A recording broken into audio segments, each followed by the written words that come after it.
right. So as you can see on the topic, we are going to be looking at ensemble learning in today's class. Yeah, we're going to be looking at ensemble learning. Let me just share my screen.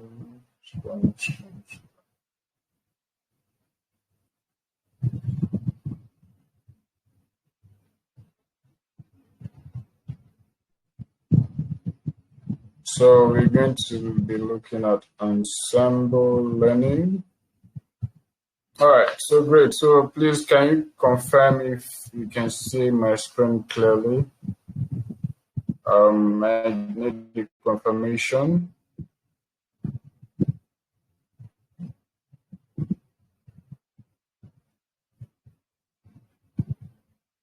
All right, great. So yeah, hope we've started with our project, because the deadline is like closer than before. So if you've not started, I would advise you to start, because when the deadline is here, I won't listen to any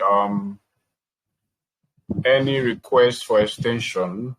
So I won't be extending this project, because I literally have to just increase the timeline for the project so we can have enough time to finish up with it, right? So just know that if you don't do this project and submit it on time, you're going to basically forfeit your mark for the project. So just try as much as you can to start with it. You don't need to finish up everything, but just start with something, right? Just start with something, and as we proceed, you can just pick up along the way and just take it little by little, and before you know it, you are done, right? So I believe the project is going well, and you're not really having much technical issue. All right, so yeah, so today we're going to look at ensemble learning, but before we move into ensemble learning, we're just going to try to revise a little of what we did in the last class, right? So we looked at KNN, SVM, and decision trees in our last class, right? So I'm just going to try to recap a little to see where we are currently in our understanding, basically, to see if we have actually grasped the idea and the concept of these algorithms. So in the last class, we looked at these three different algorithms. We looked at KNN, we looked at SVM, and we looked at decision trees. So KNN for short is K nearest neighbors. Okay. So for this particular, among these three algorithms we looked at in the last class, which of the algorithm did I say does not actually learn? Which of the algorithm do I say does not actually learn anything? And what was the name given to that algorithm? What was the name given to that algorithm based on its inability or its nature of actually not learning anything during training? I'm just doing a bit of revision so we can just try to revive our memory and refresh our memory on what we looked at the last class. All right, that's great. So yeah, that's KNN. So KNN is the algorithm we looked at that doesn't actually learn anything, right? But it's okay. Let me not just proceed. I'm going to ask that as a question as well.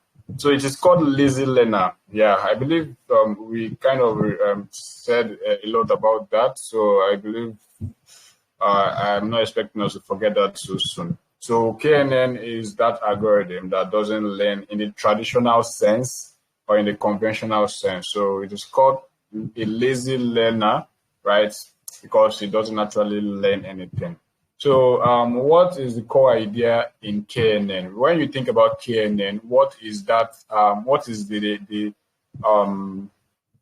key idea that comes to your mind when you think about KNN? What makes KNN. How exactly does it work? Right, just a summary, basically. So this is just an assessment of our knowledge. So I need as many responses as possible. I don't want it to just be concentrated in the same. So for this particular question, there is really no wrong and right answer. I just want to see your understanding or know if you can actually capture the idea of KNN. All right. So Esther said, birds of a feather flock together. All right. Great. I think it was one of what we said in the last class. So, and I believe you understand why we said we made that statement. Joanne Luxin, classifying the data point based on the number of neighbors surrounding it. Yes. Blessed, it uses the idea of related characteristics. Yes, kind of. All right. Hioma Okorie. Once I remember Kenyan and my neighbor, I did remember. Hioma, what does that even mean? Anyways, so that's great. I think we kind of understand, have an idea of what it means. So please, for those that are yet to go over this class, please, it would actually help you a lot to go over the class, try to understand the key idea, the concept, and all of that. So yeah, so that's it for that. Let's just move ahead with the previous class review. So we also talked about some distance metrics that are used in computing the distance in a KNN algorithm. So can anyone or can we just like mention two of those algorithms or three? Like if you can mention three of the distance metrics that we looked at. So what are the distance metrics that we looked at in the last class regarding KNN? So remember, KNN has to measure the distances, and that distance is what it uses to know which neighbor are closer to or are closest to the data point you want to make predictions for. So please, I need responses. I need a lot. I'm seeing new names, which is good. So please, I need us to participate in this revision. It's part of the class. It's just that this is a virtual class. This is an online class. We are not seeing physically. If it was a physical class, the interaction would have been much more, should I say, organic, right? We would actually have a very good interaction. But so I'm trying to replicate that so that it doesn't the class doesn't seem sidelined or one-sided. Okay, right. That's great. So we have Manfred, Emmanuel, Manhattan, Minkowski, all right. Justice, Euclidean, Joan, Luxin, Euclidean, Manhattan, Minkowski, and Nigeria, Minkowski, Manhattan, Euclidean. Okay, so that's great. I hope I believe everyone knows this. So I just want to assume that we all have gotten to understand what these different distances, what these different things mean. I don't expect you to understand how exactly they work.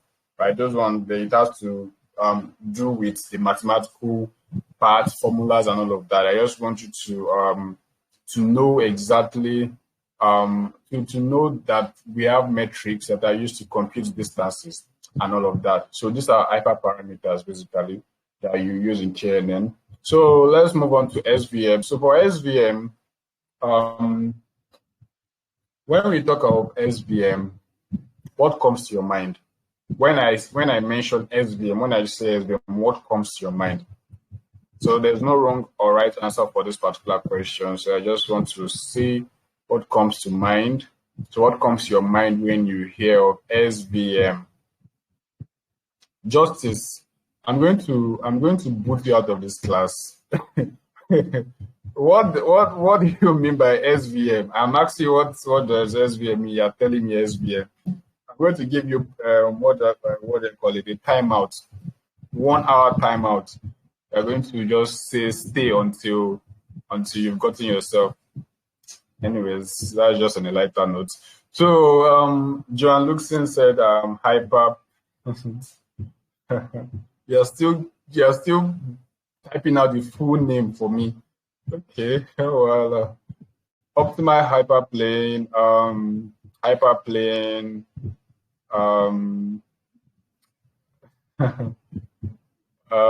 support vector machine. Of course, SVM is support vector machine, right? Like okay, what comes to your mind when you hear of support vector machine? Like, let me just put it that way. What comes to mind when you hear of support vector machine?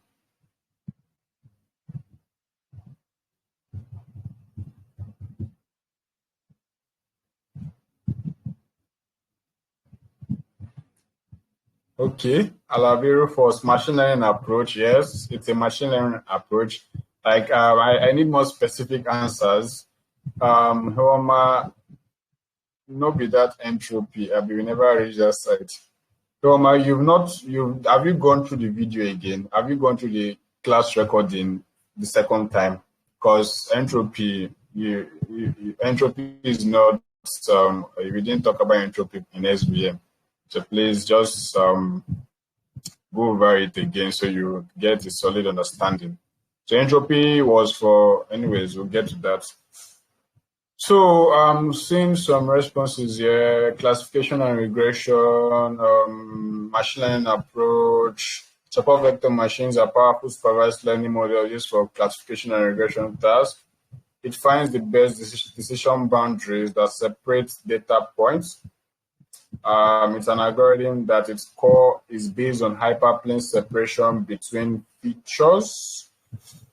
Okay, I think we have a vague idea and understanding as regarding this. So what I would just ask us to do is please go over the video once again. Okay, if you can't go over the video, go over the material and make researches, ask questions, whatever concept you don't understand. Come on, we even have ChatGPT rather, that can literally break down concepts for you to the level that you are in. So like, just utilize these different tools to gain a better understanding of this concept you're looking at. So basically, when I hear of SVM, what comes to my mind? What comes to mind is basically a hyperplane, right? So what SVM tries to do is that it tries for classification. Basically, it tries to find a hyperplane that maximizes that separates the two classes, or depending on how many classes you have, right? It finds the optimal hyperplane that best separates the classes and not features. Someone said features. It doesn't separate features, it separates classes. So Emmanuel Chinedu, take note. Okay, so what the hyperplane separates is the classes that you are trying to predict, not the features itself. All right, so Nigeria said transforming data set into higher dimension to be able to separate them with a lower dimensional hyperplane. Okay, so Nigeria, I'm going to ask you a question based on your response. So for this particular transformation now, what is the need to transform our data set into a higher dimension to separate them with? Why don't we just like separate them in the dimension it is in already? Why do we need to transform it to a higher dimension? So this one is, anybody can answer, right? But this is specifically for you because of your answer. I just want us to have an interaction, right? I want us to have a little interaction. Let's just see where we are currently. Let's like try to rub mind. Don't feel like you are far behind or you are lost. It's fine. That is why we are here basically. Okay, transforming because you cannot separate with a clear straight line. So why can't we separate with a clear straight line? Why can't we separate with a clear straight line? Okay, Manfred said due to non-linearity of data. Okay, thank you. I think that answers it. It's actually due to non-linearity. So when you have a non-linear data, you can't separate with a clear straight line. Okay. Yeah. So basically, that is fine. I like that we are actually making attempts and all of that, especially for those that are new to some of these concepts or new to machine learning generally. So it takes time. Trust me, it takes time to be comfortable with a lot of these concepts. Right, all of these things might be sounding like some complex stuff, but with time and consistent exposure and revision and practice and all of that, you would get comfortable with this concept. Like, they're not going to seem strange to you. It's actually very easy to lose track of which is which, because there are a lot of things that mean the same thing when it comes to machine learning. So separating their meaning and getting understanding the nuance is it basically would require time, right? And repetition. Okay. So let's just ask some few, like one or two questions before we go over to what we have for today. So we also looked at some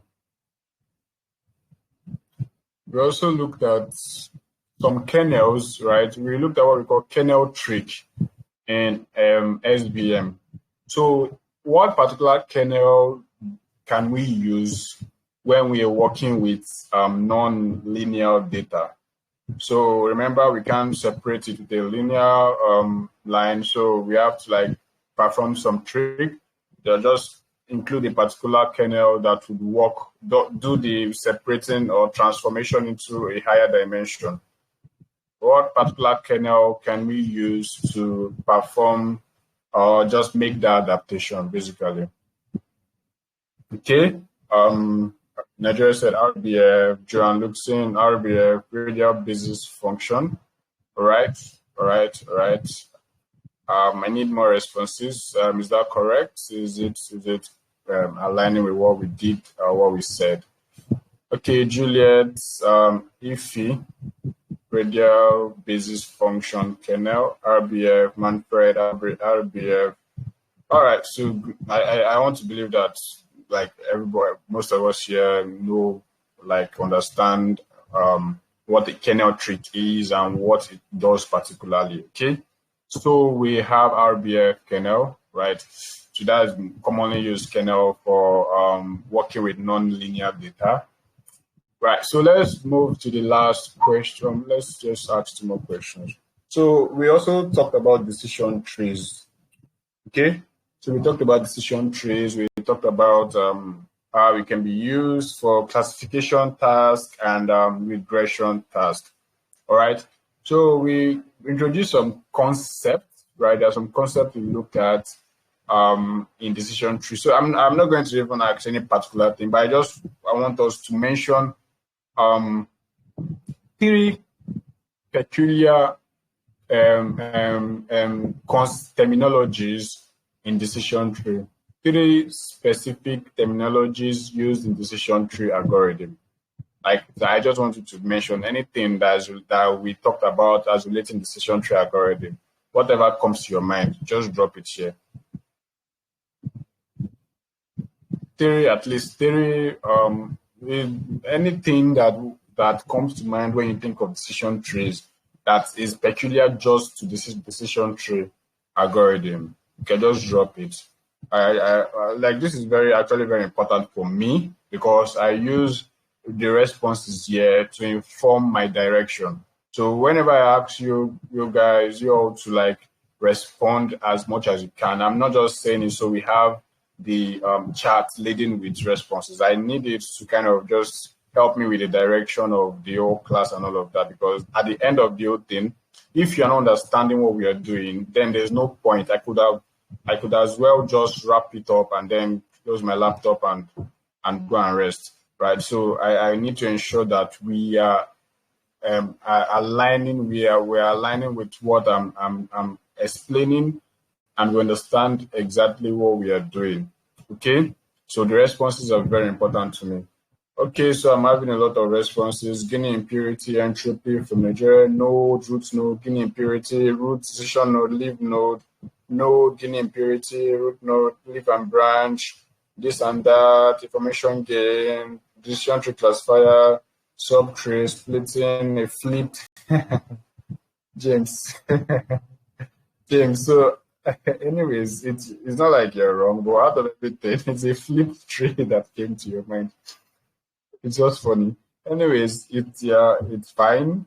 All right, so split the data, gain impurity, entropy, root node. You see, one of the good thing about using relatable examples is that even if you forget every other thing that was discussed, that particular example will always stick. And once you can remember that example, there's a way your brain works. In reality, our brain don't forget anything. Let me just tell you, we don't forget anything. The problem is just an inability to access a particular information, right? So we are unable to access information. So whenever we have like cues, like CUES, cues, we can as well just remember some of these things that we think we've forgotten. So relatable examples are like one of the ways to retain knowledge. So this flip tree, as funny as it might sound, it might be the cue that would help, that might help you remember most of what we discussed in the last class. So that's actually fine. So I try as much as I can sometimes to just add some of these things in the classes so you understand. Like, trust me, let me just tell you the truth. It's a different thing learning data science and understanding it. But it's a whole different stuff teaching data science. Like, you might think it's easy, but it's a very abstract stuff. Except the coding aspect, like which is actually quite easy. But coming to discuss concept and all of that, it's not really easy. So trust me that as I'm seeing the responses and all of that, I'm really happy that at least we're understanding what we are doing so far. It might not be 100%, but at least, yeah, we are getting somewhere. We are actually making some kind of progress. So just keep it up. All right. So let's proceed. So I'm seeing a lot of responses here, and oh, Gideon, I'm so sorry. I wish you a very quick recovery. You can as well just take some rest, and the recording will be made available later on. All right, so you don't, because this might probably add to your stress mentally. So try as much as you can to get enough rest. Right, prioritize your health first. Okay. So all right, great. Are we going to do any other thing? Let me see if I have any other question. All right, let's just stop there for today. I believe we enjoyed this session, so we're going to just pick up from where we stopped in the last class, and then we call it a day for today. Okay, so as you can see on the screen, we have Ensemble learning. All right, we have what? Ensemble learning. So I think I just did a little introduction on Ensemble learning on Thursday. All right, like I kind of just quickly, I went over it quickly. So, but in this class, we're going to take our time to explain it. Okay, we're going to take our time to explain what Ensemble learning is, and basically break it down and see how we can use it in creating or building models. So on the screen, you are going to see we have the outline here. we're going to look at what Ensemble learning is. We're going to look at Ensemble learning techniques. We're going to look at bagging. We're going to look at example of a bagging algorithm, which is random forest. We're going to look at boosting. We're going to look at boosting algorithms, and we're also going to look at XGBoost, which is like the grandfather of all models, all traditional models, right? So XGBoost is like, it's just the best. Like, it's very, very, very good. So let's just continue from here. So I hope everyone can see me clearly, can see my screen clearly, and basically see my screen and hear me clearly, so we can just proceed.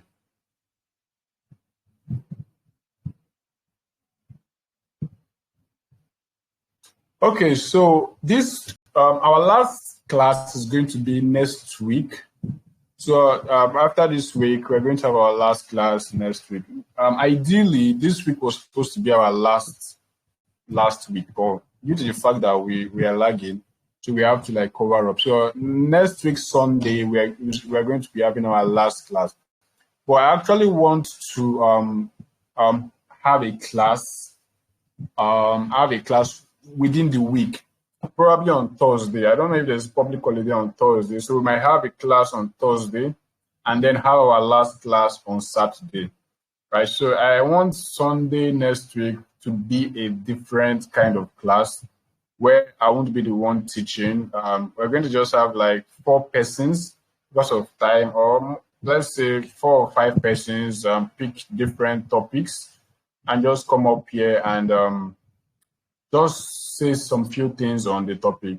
So it's not compulsory. It's not like you're not obliged to do it. It's just something that I feel would be nice to do. We did it in the previous cohort. It was actually good.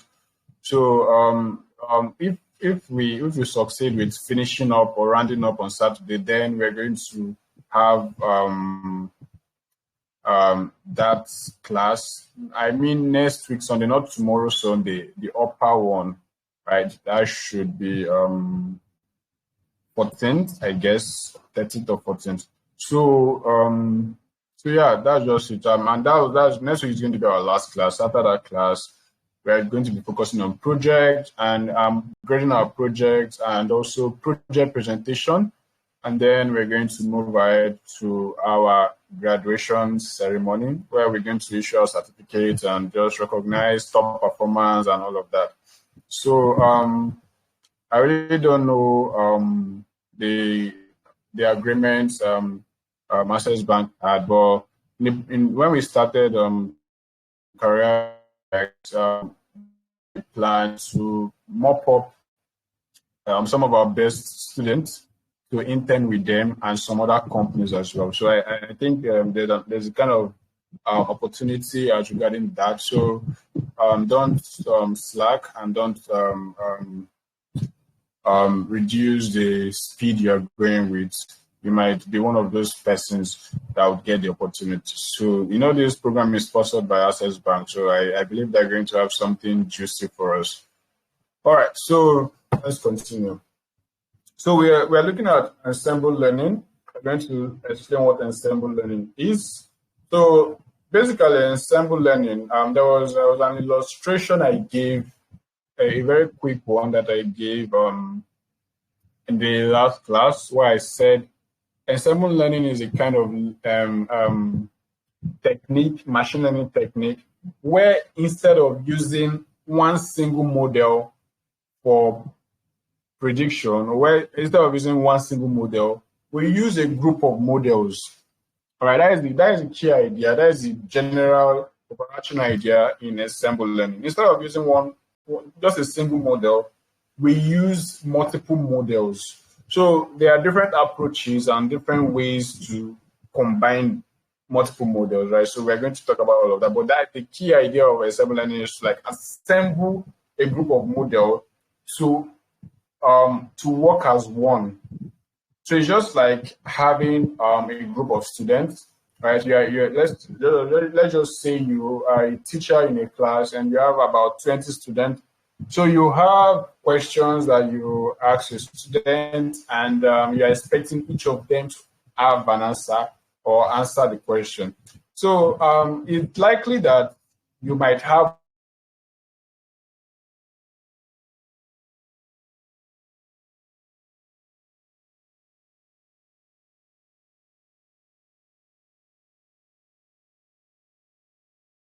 students that will correctly answer your question, all right?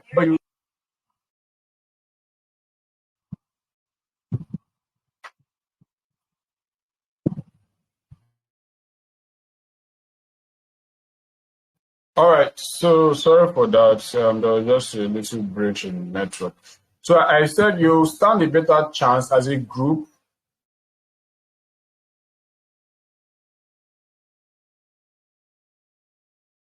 to answer or have a correct answer to the question.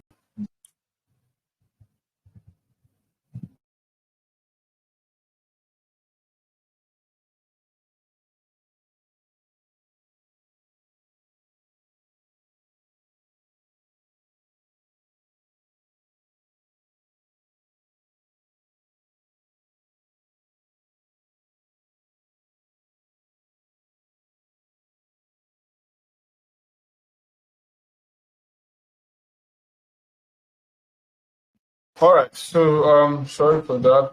So we let me just start go from the beginning. So basically, I was giving an illustration to explaining what Ensemble learning is. So I said, imagine you have a student, you have like 20 students in your class, and you have questions to ask your student.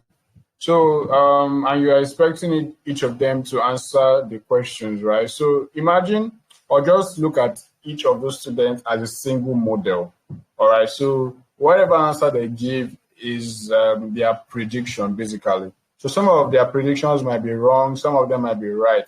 So, but you at least get few of the students having a correct answer to your questions, and maybe most of them not having the correct answer, right? So that is like how single models work. So you have one particular student having an answer to a question, which is how you have your model working. Like a single model will make a prediction, basically.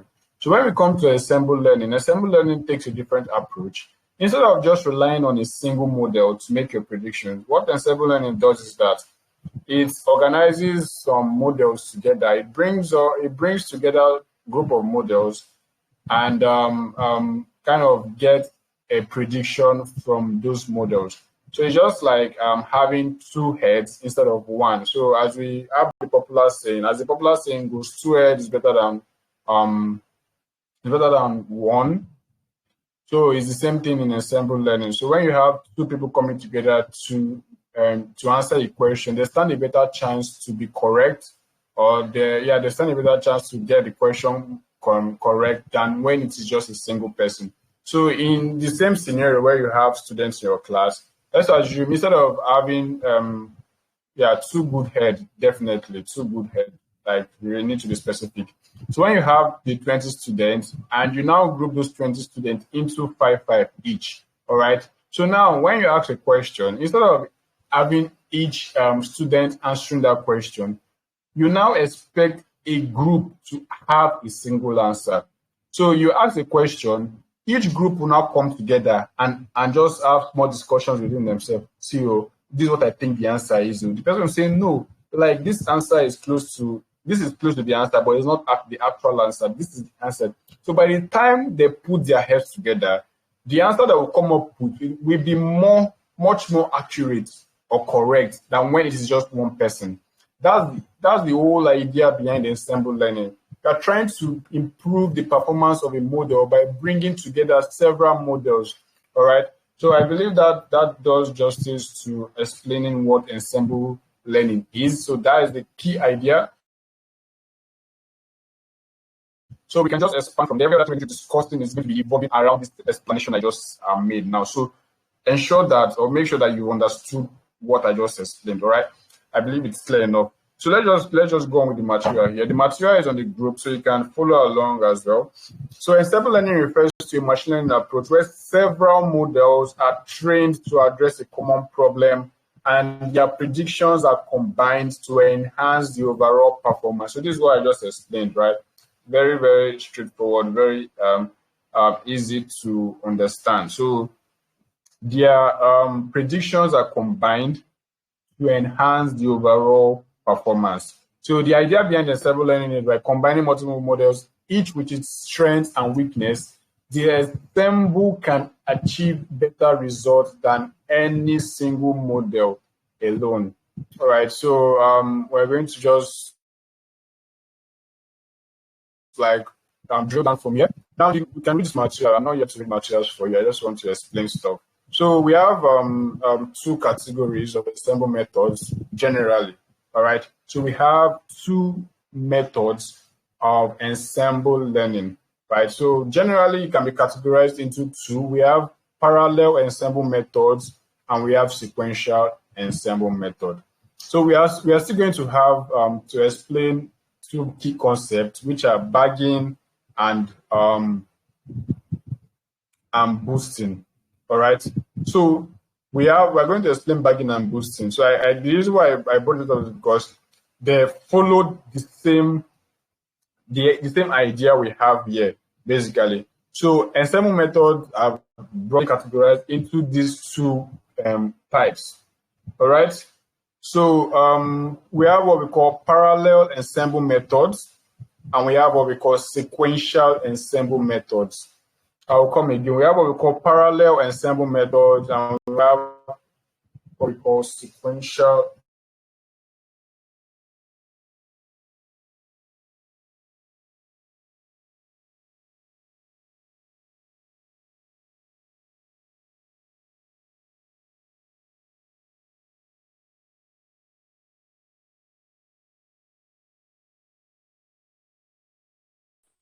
Please, I just had a technical issue now. Just give me a minute or two to resolve it.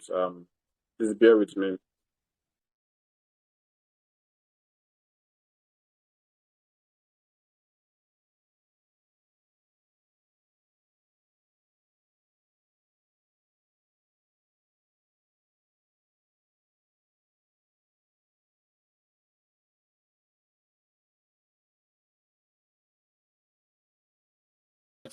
So sorry for that. There was a little technical issue, and I'm glad that has been resolved. All right, so let's just continue with what we from where we stopped. All right, so I was explaining two methods, right? We have parallel ensemble method and we have sequential ensemble method. So these methods, they are. There was something I wanted to say before I went out. I wanted to say that by now we should have a vocabulary for data science. Like I think what is going to help you, right, is to like have a note where you write down like new stuff, new terminologies that you learn each day. Okay, today I'm learning ensemble methods or ensemble learning. This is what it means. I'm learning boosting. Okay, I learned boosting, and then you learn bagging and all of that. Like this, like tiny things that you do would actually help you in retention and in understanding stuff. The key to having a breakthrough in this this kind of fields, right, is to understand the foundational concept. And if you can, because when I'm trying to explain a much more complex idea, what I'm using to explain that complex idea are terminologies, right? Foundational terminologies. And if you don't understand these foundational terminologies, it will be very difficult understanding the higher ones. So these ones, the things I'm explaining, try to, as much as you can, understand them well. Just write them somewhere that, okay, boosting, bagging, ensemble learning, and all of that. So it will help you. So that's just a tip, by the way. So we have parallel ensemble methods and we have sequential ensemble methods. So parallel ensemble methods, this is a situation where models are trained independently and their predictions are combined. Okay, so in parallel ensemble methods, you can have multiple models trained separately, all right, and then you now combine their answer. So it's like a case where you have a group of students, right? The same example illustration I was using. You have a group of students that you grouped into different groups, and you ask the question and you're expecting a response. So parallel ensemble method in that case would be that each student in the group would have an answer, right? Each of them will come up with an answer, and the answer will be put out there, and there will be kind of vote, right? So the particular answer with the highest vote will be the answer that group will bring out as their own group answer. So let's just say you are performing a classification problem, right? A binary classification problem, and you have two possible output. So let's say 2 possible answers. All right. So, and in a group, you have 5 students or 5 models. Remember, I said each student is a model. So you have 5 students, and 3 of those 5 students said that the answer to that question is A, while 2 of the students said the answer is what? B. So based on parallel ensemble method, right, we are going to pick the highest number of class, right? So the particular class with the highest number of votes would be the class or the prediction for that group. So in that case, that particular group would have their answer to the word A. Okay, so that is basically what parallel ensemble method is, right? So the models are trained independently. There is no relationship. The students in that group won't have to talk to each other. They just think about the answer on their own, and they present their answer like a vote. Each of them do the same thing, and then the particular answer with the highest vote will be presented as their final answer for that group. So the same thing happens in parallel ensemble methods. We are going to explain it further when it comes to bagging. All right, bagging is it kind of captures this idea as well. It uses this idea in it uses this parallel ensemble method idea basically. So we have several models trained independently, and then each model will make a prediction, and then the prediction with the highest vote is going to be the particular prediction for that particular ensemble model. Okay, I really hope this is making sense and we're understanding it. So that's for parallel ensemble method. Then we have sequential ensemble methods. The sequential ensemble method is the second type, right? So this one doesn't follow the same approach as parallel, where the models are trained independently. In sequential, the models are trained sequentially. All right. So there is a relationship between the first model and the last model. So let me still use the illustration of the student illustration to explain this. So assuming we still have 5 students in a group, and they are trying to use this sequential ensemble method approach to answer the question. So the way they do it is that they would have 5 students basically.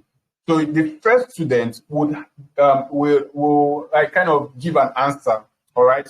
So the answer would now be taken note of and then transferred to the next student. So he will tell the next student his own answer, and the next student will now like use what idea he has to correct that answer. If the answer is correct or not, is going to like let that particular, is going to improve on that answer basically. So there's a sequence. So the first student will pass his answer to the second student, and the second student will see if there's any error in that answer, improve on it and make it better, and pass his own final answer to the third student. The third student will see the answer that the first 2 students has come up with, and then if there is any need to improve on the answer or to make it more correct, then he's going to do that to the answer and have his own answer, pass it to the next student. So there's a sequence basically. There's a communication between each of the students. All right.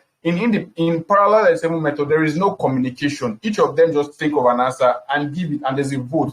But in sequential, there is communication. So it's a sequential process from first to second to third to fourth. So the final student would now give the final prediction. So that final prediction is a combination of all the answers from first to final student. So this particular process is much more better because the final prediction is an improvement, basically, right? So it's an improvement on the previous answers that were given. So there's nothing like voting in this case. There's nothing like each person will give individual or separate answers. So that's the idea behind parallel ensemble methods and sequential ensemble methods. So we're going to talk more about this when we look at bagging and boosting. Right, so bagging and boosting are 2 different concepts that captures the general idea of ensemble algorithms. Right, so that's it for the types of ensemble methods. right? That's just a general classification, right? Just a general classification. So every other term will fall in between these two. So let's now look at some ensemble techniques. So we have max voting, all right? We have averaging, we have weighted averaging, we have okay, I think that's all for that. So we're just going to look at some key techniques in ensemble learning. So how do we come up with the final predictions, basically? So we have what we call max voting. I think I explained this already while explaining parallel ensemble method. So in max voting is an ensemble technique that is primarily used for classification tasks. So this ensemble algorithms we're going to look at, we've not actually looked at any algorithm yet. We are trying to explain the concept first. We'll now start talking about those algorithms that uses these ensemble techniques. All right. So just follow me, follow the flow of teaching here. Right. So max voting is used for classification tasks. So in this case, the same thing I explained when I talked about voting for the highest class or category. So when the 5 students give their predictions, their separate predictions, there will be what we call voting, right? So depending on the particular ensemble technique that is being used, there will be a vote, and the class with the highest vote will be considered the final prediction, right? So max voting is an ensemble technique used primarily for classification tasks. So in this method, multiple models are trained independently, all right? Multiple models are trained independently. So is this particular training, independent training, is it under parallel method or sequential method? So I just want to like come back to the class to be sure that we are still following.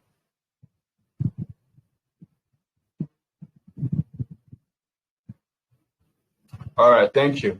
So the models are trained independently, and each model casts a vote for each class. So the prediction for each model is like a vote, all right? So each model gives a vote, and then the final prediction for a given instance is determined by the class that receives the highest vote. This is just very simple and straightforward, all right? I don't dwell much on this. It's very simple, straightforward to understand. It uses a voting approach to select the final prediction. So there are some key points to note here. It is simple and intuitive, obviously, apparently, right? So max voting is straightforward to implement and understand. Model diversity. So the ensemble benefits from the diversity of the individual models, as different models might make different errors. So when you have different students giving an answer or a prediction, like they are doing it based on their uniqueness, right? Based on their unique knowledge. So the final prediction is final prediction is going to be a reflection of the diversity of their answers. Okay, so as I said, two good heads are better than one. 5 good heads are better than one. So there's value, or there's value in diversity, basically. So we are trying to get the best from different persons. We are trying to get the best from different models, from diverse models. All right.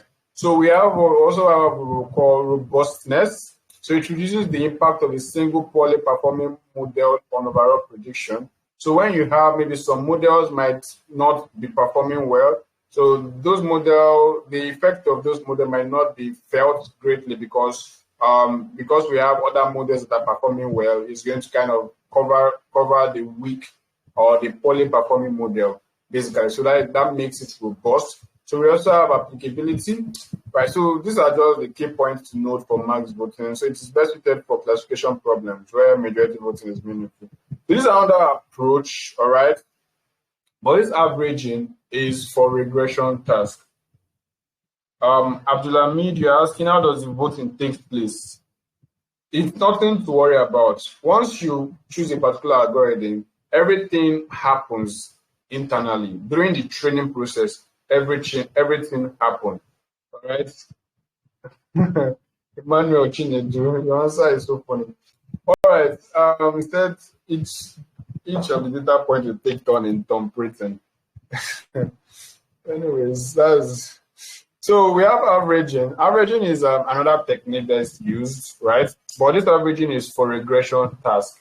You can't average classes, so that's why you use voting for classes, right? So for regression task, what we do is that we get the average of the different predictions. So let's just assume we are trying to make a numerical prediction, and we have 5 models. So each of those models will have a single value, like 5 values. Now the question is, how do we get our final prediction? Simple and straightforward. So basically, what we'll do is just to get the average of the 5 model predictions, and that average is going to be our final prediction. All right, so that's basically how averaging is done. So these are just techniques that are used in getting the final predictions in any ensemble learning technique. So the key points here, we have continuous predictions, we have stability, model independence. So just read these things up, like just like from there you can understand exactly what they mean. Because of time, I won't really go into them. So but for continuous predictions, this is suitable for regression problems, as I've said. All right. Anyways, let's just go to the next one. We have weighted averaging. All right, so weighted averaging is just like averaging, but there's a difference to it. All right, so there's a difference to it. Yeah, attendance will be up very soon. Let me see. Just give me a minute.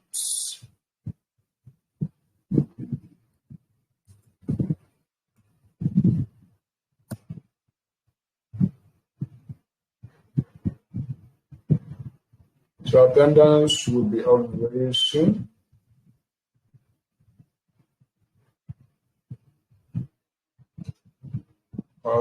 Give me a few seconds. Let me turn on the attendance here so you can sign your attendance. So for Thursday class, there was no attendance. So don't worry, if you miss the class, you are safe. So there's nothing to worry about if you miss the class. The only thing I would want you to do is to go over the recording that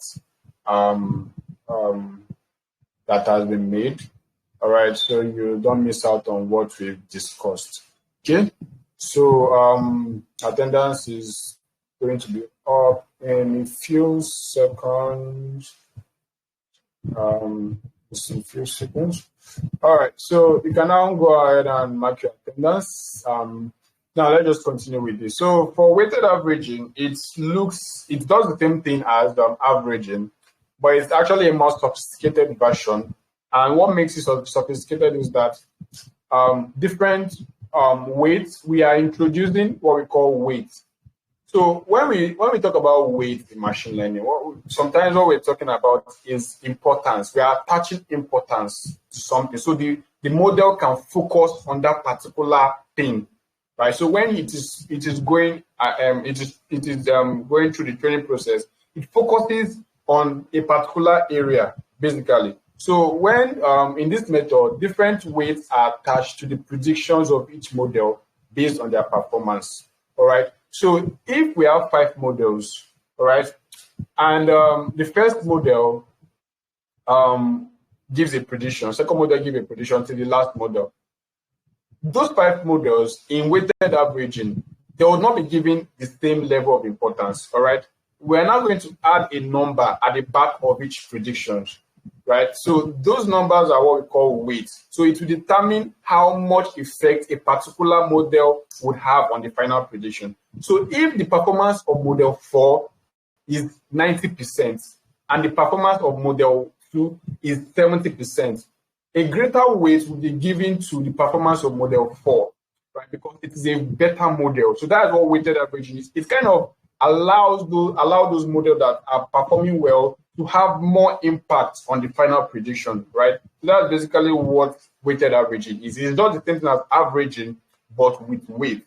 So as you can see here, different weighted averaging is more sophisticated version of averaging technique. In this method, different weights are assigned to the predictions of each model based on their performance. So the final prediction is a weighted average of all the predictions from all the models. Right, so key points here: performance-based, flexibility, improved accuracy. So this is what I just explained here. The weights are typically determined by the performance of each model.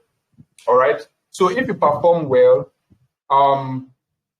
the model is going to assign a greater weight to that particular a greater weight to be assigned to that particular model. So when you are getting the average, that particular model prediction would have more impact or effect on the final prediction. So you don't need to worry about the implementation of all of these things. These things are just explaining, trying to give you an idea of how these algorithms work internally. You're not the one to start like writing code to determine how this will be done and all of that.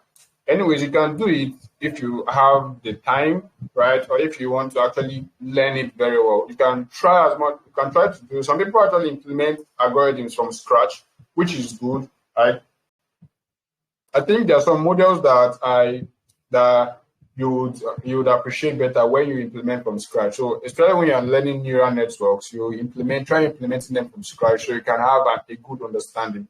But for these ones, they already implemented for you in sklearn, so you can just use them, import them as a class or whatever, and then apply them. So, but it's essential you understand these things, so you don't just do random clicking. You understand exactly what you're doing.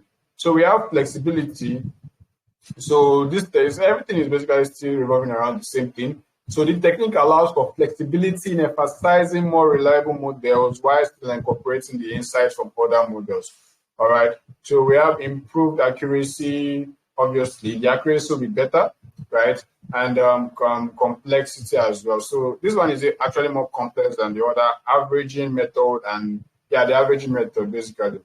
So let's just move ahead. Let's move ahead. So these are the use cases of these different techniques for determining the final prediction. So max voting is best used for classification problems where a consensus decision among models is desirable. All right. So I've explained it already. The averaging is ideal for regression problems where the goal is to predict continuous values, while weighted averaging is suitable for both regression and classification tasks, especially when models have varying degrees of performance. So it's also like can be used for classification tasks as well. So just know that the difference is just that a number would be added at the back of each prediction. It will be multiplied with the prediction. So it kind of gives a greater effect to that particular model that performs well. So ensemble techniques such as mass voting, averaging, and weighted averaging provides a robust approach to improving model performance by combining strengths of multiple models. So all these things I've just been saying, they're just like core key ideas in ensemble. Right? So we've looked at what ensemble learning is. We've looked at the two basic broad classification, right? Parallel ensemble methods and sequential ensemble methods. And we also look at ensemble techniques. So remember, we are bringing in different models. So how do we determine the particular or the final prediction? So these are the different techniques we use: max voting, averaging, and weighted averaging. So all the models we're going to look at would use either of these techniques, right? So let's just move on. If you understand what I've explained so far, every other thing I'm going to be explaining going forward would be very, very easy. All right? Everything we're going to be explaining moving forward will be quite easy, okay? So let's just move on. Our time is just running. I don't know where it's running to. So now we are going to look at bagging and what boosting. So this is now the main thing, right? This is what I've been doing since are just preliminaries. So, but they are necessary for you to understand this, the ones I'm going to be moving on to explain now. So we have what we call bagging, right? So bagging is an abbreviation for bootstrap aggregation. All right, bagging is an abbreviation for bootstrap aggregation. So you can see it here. The B here is bootstrap, and then the AGG is aggregation. So we just added ing just to make it sound nice. Bagging. So bagging is a method in machine learning where we use multiple versions of a model to improve its performance. So now, I don't want you to confuse. Bagging uses the parallel ensemble method technique, right? So don't get confused, right? So like, because you might see so many similarities between them. So bagging is a method in machine learning where we use multiple versions of a model to improve its performance. So imagine asking several experts their opinion on something, basically, instead of relying on just one person, right? So the same example I gave in the case of students. Imagine asking several students, a group of students, a question instead of asking just one student each, right? So you will get a better response, right? And then the combination of their responses will be better than their individual responses. So bagging works in that similar way. That is exactly how bagging works. But there's some few things that are added, right, that you also need to understand. So it makes model more stable and accurate, helping prevent them from making errors due to overfitting. So you've been hearing overfitting all this while. Don't worry, we're going to have a class where we discuss overfitting and explain to you what overfitting is. So now, how does bagging works? How does bagging work? So bagging is it goes through different steps, right? Three main steps. Okay, it goes through three main steps. The first one is what? Bootstrap sampling.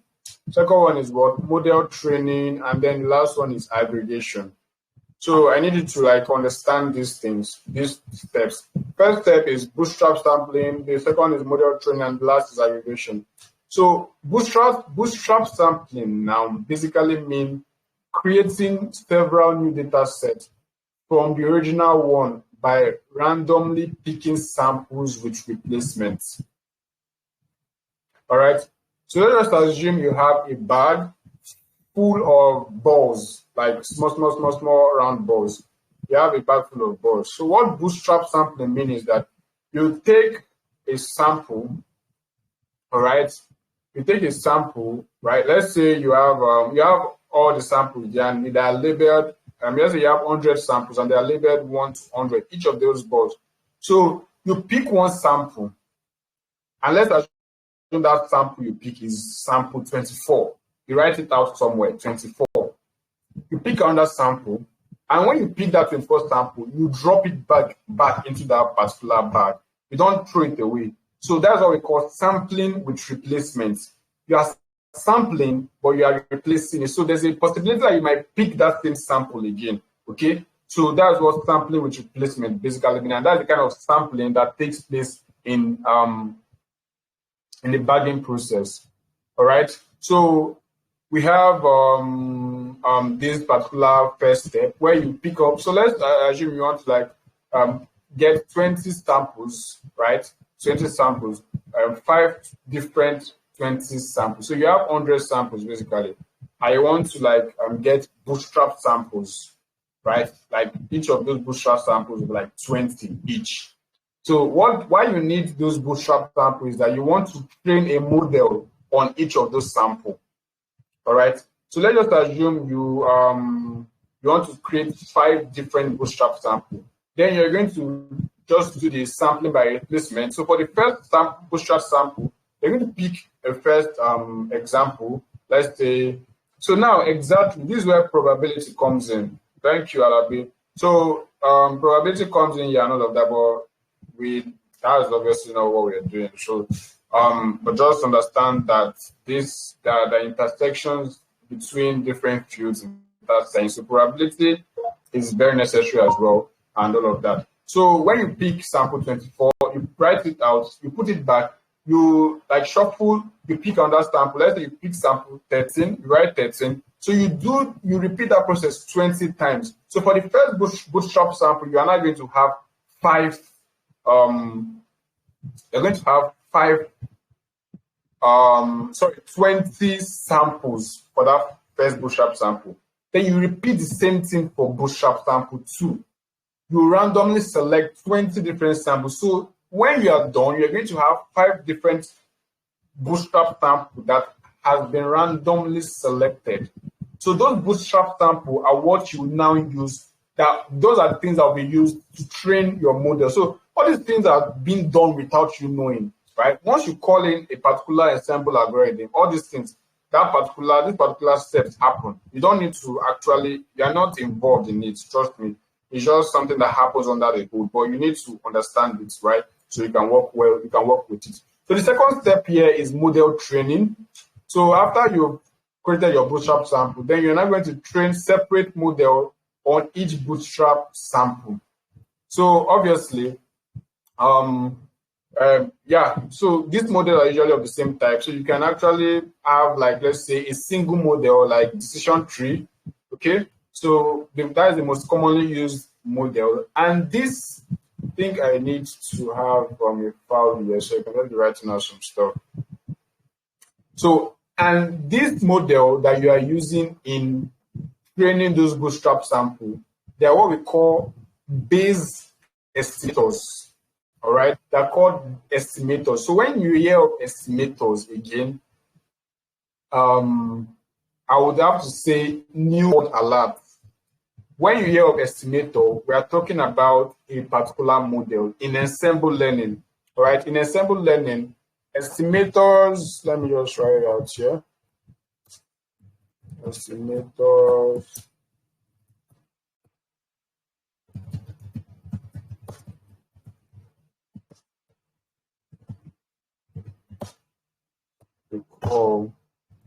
Model. All right.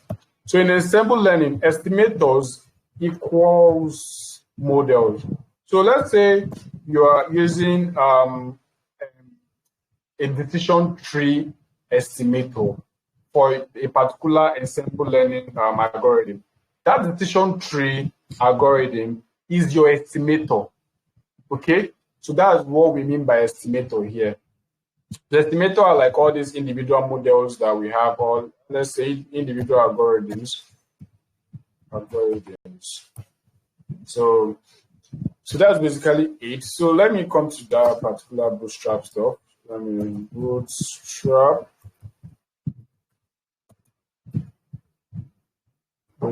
samples, total number of sample equal to 100. Bootstrap sample 1 equals to 20, and then the selected from the number of samples. All right, so I think it's easier to understand when you are saying something.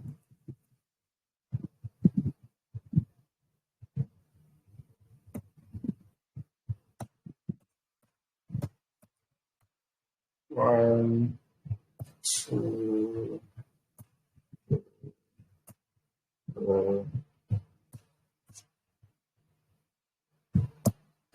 all right, so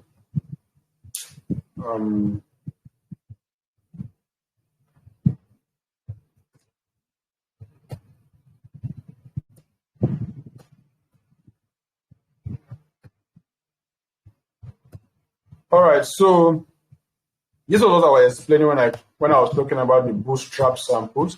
So you'd have 5 different samples, right, that have randomly selected data sets from the original samples. So each of these bootstrap sample would now have a particular estimator trained on it. Okay, so let's say estimator use equals to decision tree algorithm. So in this case, you have the total number of base samples to be 100, and then the estimator you are using for this ensemble algorithm is decision tree. So let me just make it clear. These ensemble algorithms, they are not like a special different algorithm. They are based on the algorithms that we've looked at previously. Remember that I said ensemble learning is when you bring together several models. So the models you're still going to be working with are the models that we've looked at. So it can be either logistic regression, decision tree, whatever it is you want to use, all right? So they have a base estimator. They are called base, not just estimator, they are called base estimator. All right. So this is just the idea behind bootstrap sampling, and this is for bagging, remember. So let's just continue with what we have here. So after the model training, after you've trained your model on each sample, so obviously you're going to have how many models now? I need responses right at this point. I feel, I don't know. I just want to have a connection.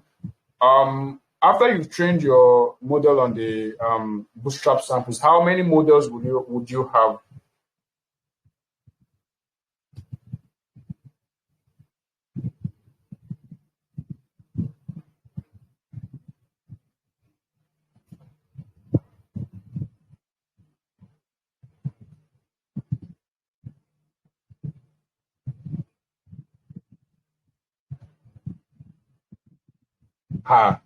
Felix, you said 25.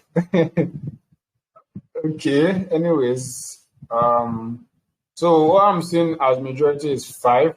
Someone said 25, someone said 1, which is fine, which is actually fine. Like, it's necessary I see this, so I would know where to explain from. Okay, so basically, we are going to have 5 different models, right? Not 25 and not 1.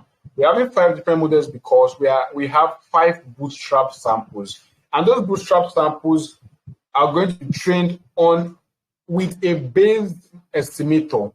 So then you're going to be having 5 different models, right? So the difference between the models is that they store different parts of the data set. So they are not trained with the same data set. Hence, they won't have the same knowledge, basically. So they are seeing different parts of your data, hence producing a different kind of prediction, and then bringing diversity into the final prediction. So once the training is over, the next thing that we're going to have is aggregation.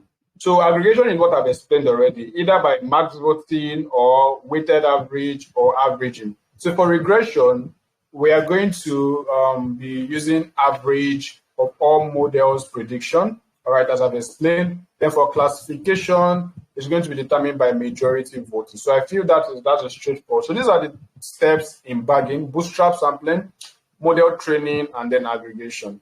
So these are reasons for bagging: introduces overfitting, improves accuracy, increases robustness. So you can look at this on your own later on. So these are the conclusion here.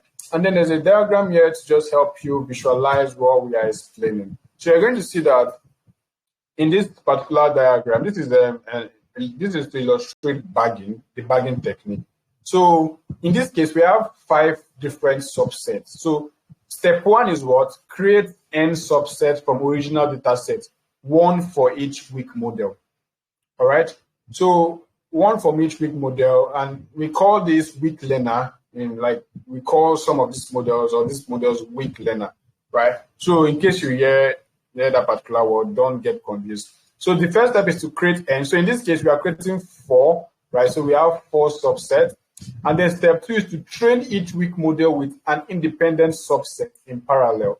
So we are going to train the particular bagging method will train we'll train the first one, train the second one separately, train the third one separately, and train the fourth one separately. And then step 3 is where you do your averaging or your voting. And then we're going to have our final prediction. So you can see the flow of stuff from the creation of subsets or bootstrap sample to the final prediction where you have your aggregation. So this is your aggregation part here. So now we've talked about the technique. Now let's talk about the algorithm itself. So remember, since we started, we've not mentioned any algorithm. We've just been talking about the concept and the technique and all of that. So for bagging, there is a particular algorithm that uses the bagging technique, and it is called random forest algorithm. Okay, so random forest algorithm. So this is I believe most of us should have heard of random forest. So random forest is it uses the Ensemble learning method basically to do its stuff. All right, let me just zoom in. I think someone asked me to zoom in. So random forest is a powerful Ensemble learning method that builds multiple decision trees and merge them together to get a more accurate and stable prediction. All right, so it uses the bagging technique. but it adds a little flair to the algorithm. There's a little addition to the algorithm that makes it even much better. All right. So using every single step and process in the bagging algorithm, there's another thing that is being done, right? It does not only take bootstrap samples, but also uses a random subset of features. So you can notice that there are a lot of random stuff going on here. So let's assume that you have 10 features, all right? And you have, let's say, 100 samples, like 100 observations, or 100 instances and 10 features. So, and then you want to create you want to create 5 bootstrap samples. So the first bootstrap sample, we have its own randomly selected samples, right? Depending on the number that the algorithm wants to select. And not just that, it's also going to have randomly selected features. So out of those 10 features that your original data has, it would make use of just a random, let's say 4 or 5 random features. So all these things are being done by the algorithm internally. As you are training, it is being done under the hood. You are not seeing it. So it makes use of random features. It does not use all the features at once. So there's a spread of randomness. So the second bootstrap sample will use a separate random set of features. So the same features that bootstrap sample 1 will use is not the same set of features that bootstrap sample 2 will use. So this is being done to kind of like include diversity, basically, right? It adds randomness. It helps with a lot of things, right? And okay, yeah, for the random features, there's no replacement. Yeah, thank you, Emmanuel. It is without replacement. Yeah, obviously, apparently, it should be without replacement. So when you pick a feature, you can't use it again. So, but when you are done with a particular bootstrap sample, the second bootstrap sample would still use all the same set of features, but a random set of the features you have without replacement. So the without replacement is for each bootstrap sample, basically, just so you know. So this addition here helps to reduce the variance and prevent overfitting, making it one of the most popular and effective. So random forest is a very, very good algorithm. Just trust me on that. Very, very good. Like it's going to give you a very good performance compared to your normal decision tree. Okay. So these are the features of random forest. It uses multiple decision trees. So the estimators in random forest, or the estimator in random forest algorithm, is what decision tree. So the reason why they call it random forest is because it uses individual trees. So in cases where you have several decision trees, if you a forest basically is what a collection of what trees. So if you have like 100 trees or 50 trees, you consider that area a forest, basically. So that is why the name of the algorithm is random forest. And the random in front of it has to do with the randomness that is involved in feature selection and sample selection, basically. So that's why they call it random forest. All right. So random forest uses decision tree algorithm. So you have many decision tree models being created or built, all right, in random forest. So you can see here multiple decision trees. It combines the predictions from several decision trees to improve accuracy. Bootstrap aggregation, it uses different samples of the data for training each tree. Random feature selection, each tree is built using a random subset of features, adding diversity among the trees, high accuracy, handles overfitting. So these are the key features of random forest. So the steps here is still the same thing as the bagging. Remember, random forest is a type of bagging technique, okay, with one additional twist, which is what? Can someone just remind us? I know I just said it, but I want to be sure that we are following. There's a twist that is being added in random forest. What is that twist? What is that addition that makes random forest random forest?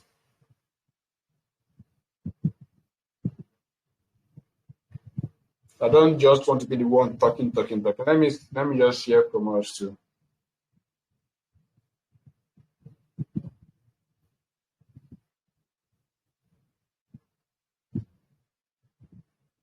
Okay. Random selection of features without replacement. Yeah, correct. Randomly selecting bootstrap samples. Um, you're not necessarily correct. I told you that random forest is an example of the bagging, is an algorithm that uses bagging technique. So bagging technique already does bootstrap sampling. So, but there's an addition to random forest that makes it random forest. So Nigeria got it, which basically has to do with randomly selecting features without replacement, right? That's the twist. That's the twist in random forest. So just get that at the back of your mind.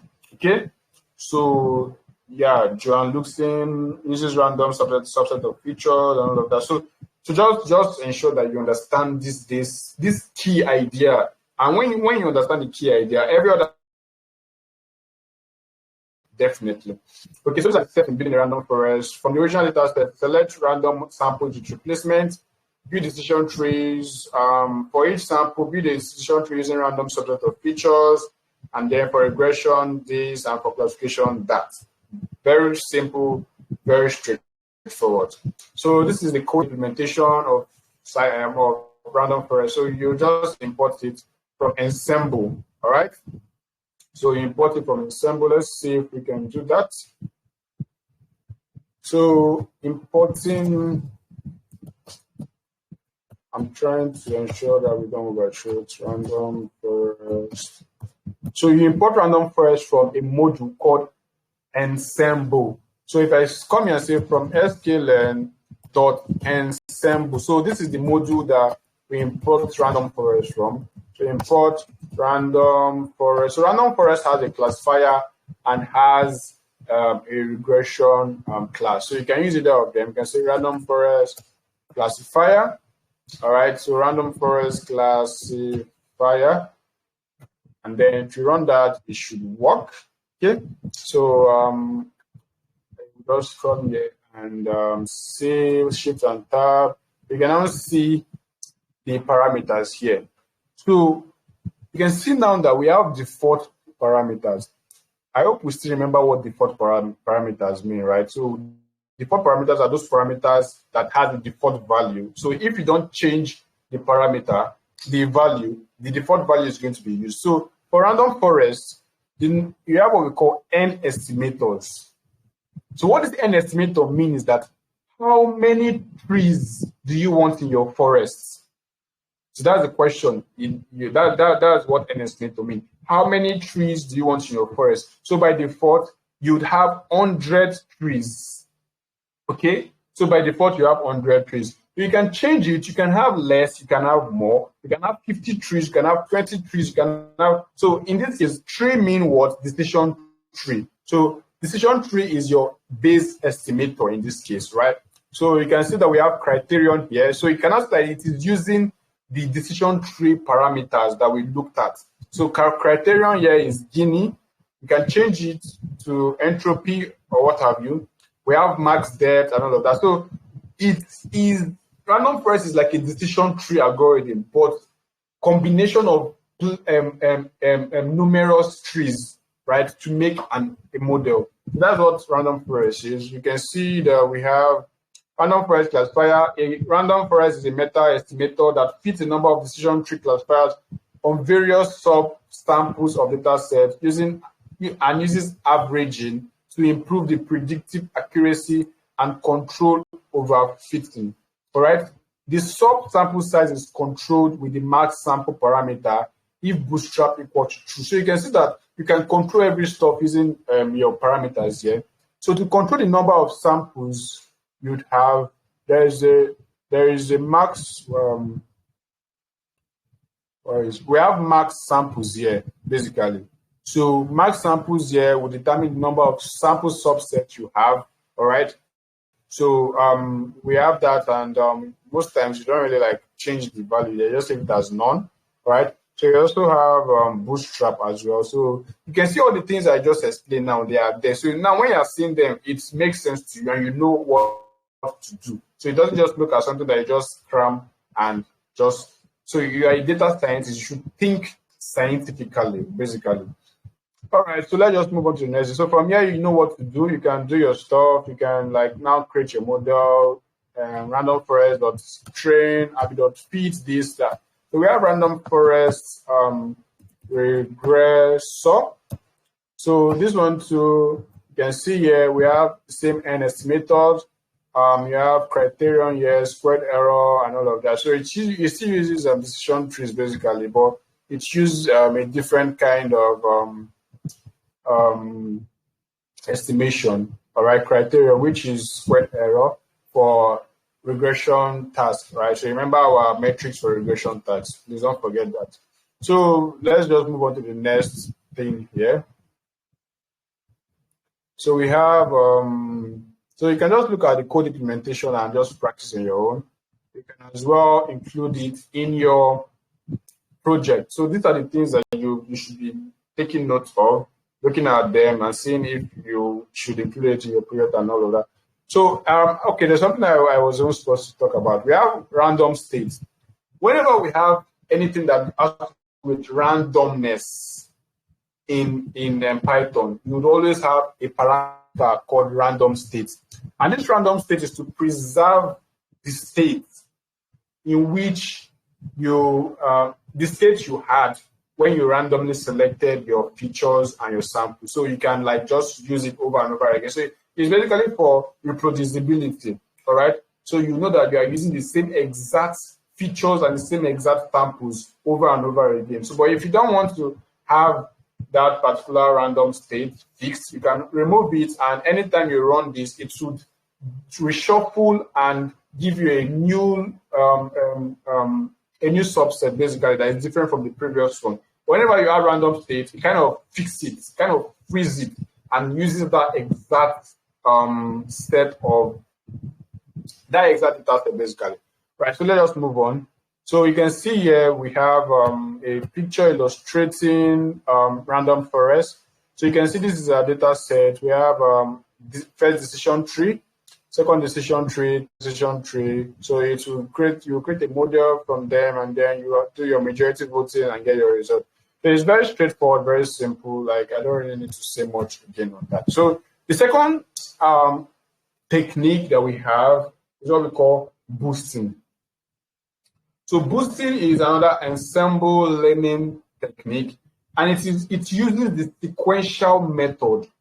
All right. So for random forest uses what? A bagging method, which is what? Bootstrap aggregation. And you already understand the steps in bootstrap aggregation and all of that. But boosting is a different kind of ensemble learning technique. Okay. So boosting uses a sequential method. And remember, I explained the sequential method initially, where I said there is communication among the model, right? Unlike in parallel, each model gives its own result. There's no communication, and then there's a voting or averaging. But in boosting, there's a communication, there's a flow of knowledge from one model to another. They kind of get their answer, pass it to the other person. The other person assesses the answer from the previous model, check if it is correct, and if there's anything that needs to be improved on, do the necessary stuff, pass it to the next. So it kind of boosts, that's why I call it boosting. It boosts the prediction or the answer or the output from the previous model. It boosts it to be better and more accurate. That's what boosting. So when you hear boosting is like making something better, all right?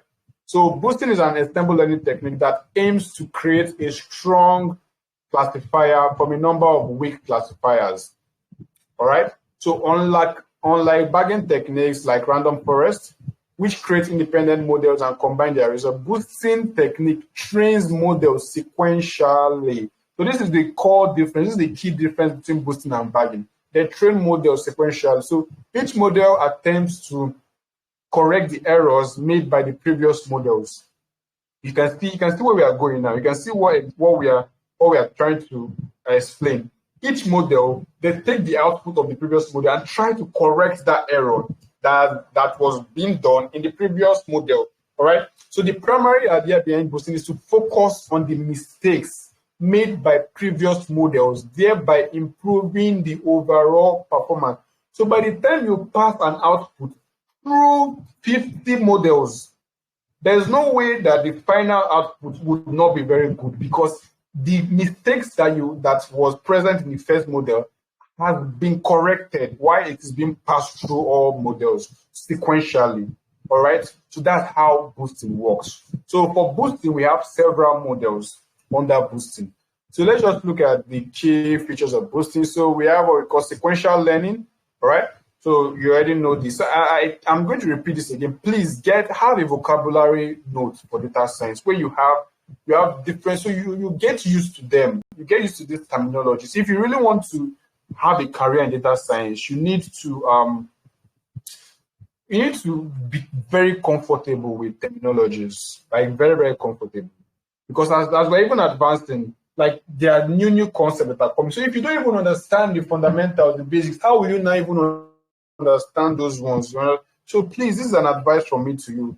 Have whatever method you want to use, whatever, if it's through your phone, or have a vocabulary, like a data science vocabulary that you can like always go back to and look at. Anyways, let's just continue. So the models, they are trained sequentially, with each model correcting the errors of its predecessor. We have what we call weight adjustments. So there are actually techniques that are used to correct those errors, right? So they misclassify when a model make a prediction, right? The other model looks at the prediction it makes and focuses on those misclassified instances, on those wrong predictions, and focus on them in the subsequent model that will be created. All right. So this is where weight will be adjusted. So when I talk about weight, remember what I said. Weight is how we apply or assign importance in model training. So more weight will be given to those particular misclassified instances, so we can, like, the subsequent model can focus on them and make sure that they avoid those misclassification in the next model. Okay, so the next key feature here is model combination. So predictions from one model are combined often using a weighted sum to produce the final prediction. So there's also a combination, basically. So now each model moving forward will be a better version of the previous model, but the same thing is going to be happening. There are going to be a combination of the predictions to give you a final prediction. All right. So obviously, you're going to have a higher accuracy. So now you can also understanding why I have been hitting this and saying this like repeatedly, that XGBoost is one of the best. XGBoost. So having an idea on how boosting works, you should now think you should actually like and give it a thought. If this is how it works, then like, oh, these algorithms or the model that uses this boosting technique would actually be very, very good. Okay, so let's just continue. So we have types of boosting algorithms. We have ADA boosts. ADA boosts. First time I had this particular algorithm, I was like, is it ADA? Like, the person that created it, is her name Ada, an Igbo person? I was just wondering, but I got to realize that it was an abbreviation for adaptive boosting. So if you're Ada here, that's fine. Like, you have a model that is named after you, which is actually, I'm jealous of you, right? So we have adaptive boosting, which is short, which is known as ADA boost. We have gradient boosting. We have SG boosting. We also have others like light GPM. We have cat boost. So all these basically use the same. You guys are just funny. Please let's just focus. I believe this particular segment, even if you forget every other thing, you will never forget this. So that's why I intentionally just add some of these things in lecture. So we're going to focus on this theory. We're going to focus on ADA boosting. We're going to focus on gradient boosting and SG boosting. So ADA boosting, let's see. All right. So let's quickly go over it. So we have ADA boosting. Now we'll just quickly summarize it. So ADA boosting is one of the earliest and most straightforward. So I think ADA boosting is like one of the first boosting algorithm, right? It's actually one of the earliest, and it's straightforward. If you understand the explanation I gave about boosting, ADA boost should be easier for you to understand. So what it does is that it adjusts the weight of misclassified sample, giving them more importance in subsequent models. So it kind of does the thing I explained when I was talking about boosting. So the first model makes a prediction. The second model looks at it and then understands the misclassified. It looks at the error basically and tries to avoid that error in the next model, right? By giving more weight to the misclassified samples so that it doesn't repeat itself. So it kind of does the adaptive stuff going forward until like you get to the final model. All right. So, and one thing about ADA boost is that you can use different estimators for ADA. Okay, we'll come to that, but let me just go over the remaining ones. So we have gradient boosting. Okay. So gradient boosting does the same thing, but the reason why it is called gradient boosting is that it uses what we call gradient descent, right, to minimize the loss function. So these are the like inner workings of these algorithms. So gradient boosting does the same thing, but it tries to minimize the loss function. So loss function is just like the error, is a way to capture, is the metric we use to capture the error of a model. So that is what we call loss function. So whenever we are training a model, we are trying to minimize the loss function. So that's what happens here. It tries to minimize the loss function and improve on the next model and on and on and on and on. So it uses gradient descent basically. That is why it is called gradient boosting, right? So I don't want to go in depth into like the nitty-gritty of all of this, but I need you to understand the surface level, like to understand how boosting work and the examples of boosting. So we have SG boost. So SG boost is basically like gradient boosting on steroids, right? So it's an optimized version of gradient boosting that is faster and more efficient. So it has a lot of additions that made it even more efficient, even more faster. Like it can work with data that has missing value. Like it's just very versatile and flexible, right? So you can see it handles missing values, it supports regularization and avoid overfitting, and it can also be parallelized, right? So now you understand what being parallel means in the context of ensemble learning. So that's SGBoost. So I like GBM. This is just other adaptation of gradient boosting and all of that. So we have also card boost, categorical boost. You can look up these other ones here, but these are the boosting algorithms we have. All right. So let's just still look at how boosting works, all right, in depth. So we've explained boosting generally. We've seen the key features of boosting. But now let's look at the steps, right, in a particular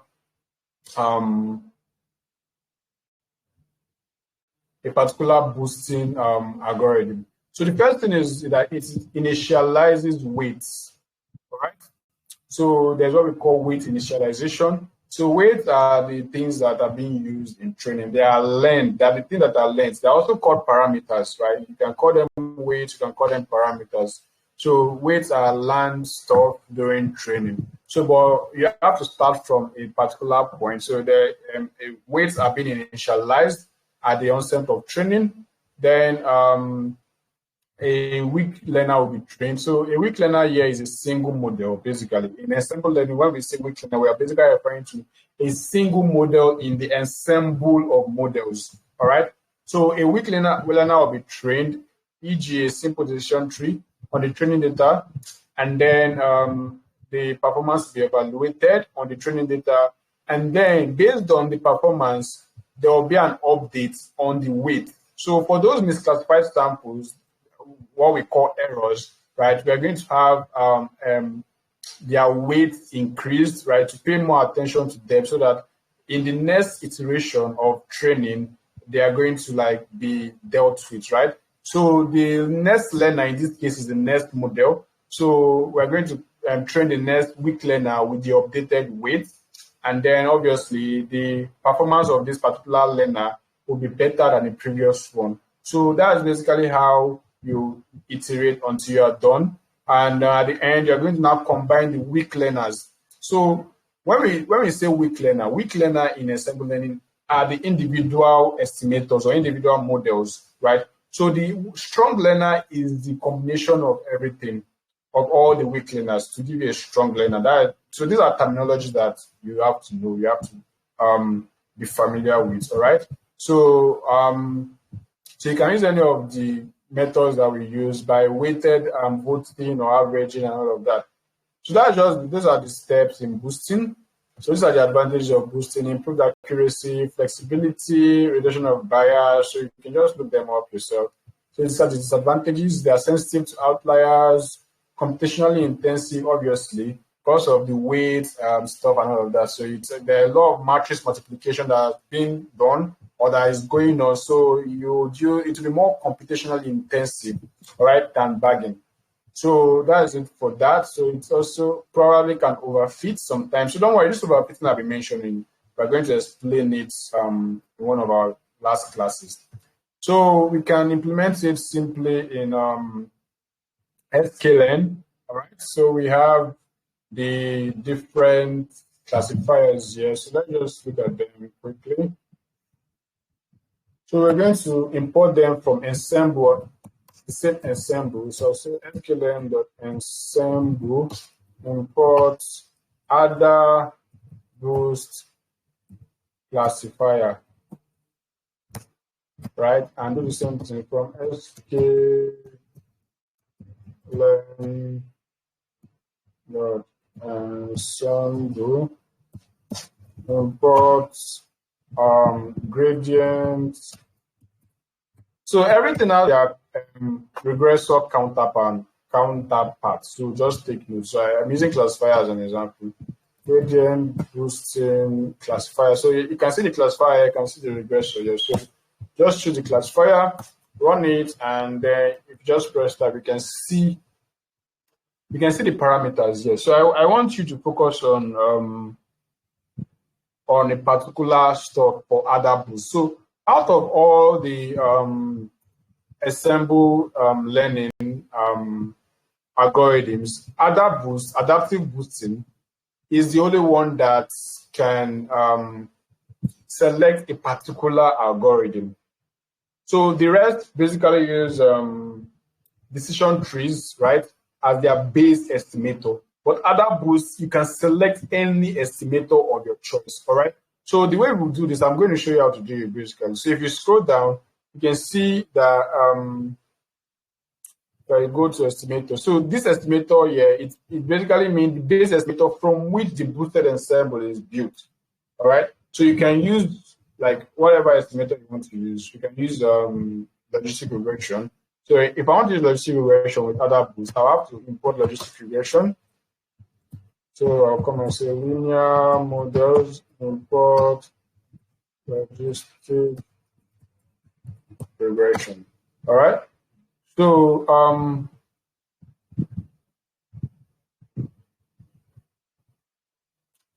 linear model. So I'm going to come here, and then I want to use other boosts now, so I'll come here and create a logistic regression. So let me just leave the comment now because of time. So I'll just come here and say log reg, and then create a logistic regression model. Right? Okay, to bring out the full suggestion, I use tab. All right. So once you start typing and you press tab, Jupyter Notebook is going to suggest some of the things that it thinks you want to write. So you import and create a logistic regression instance, and then for other boosts, I'm just going to come here and say other, and then say other boost classifier. So I have estimator as a parameter, right? So my estimator now will now be this log reg that I've created. So I'm just going to copy it and put it here. I can put it either directly like this, or I can put it like with this instance here.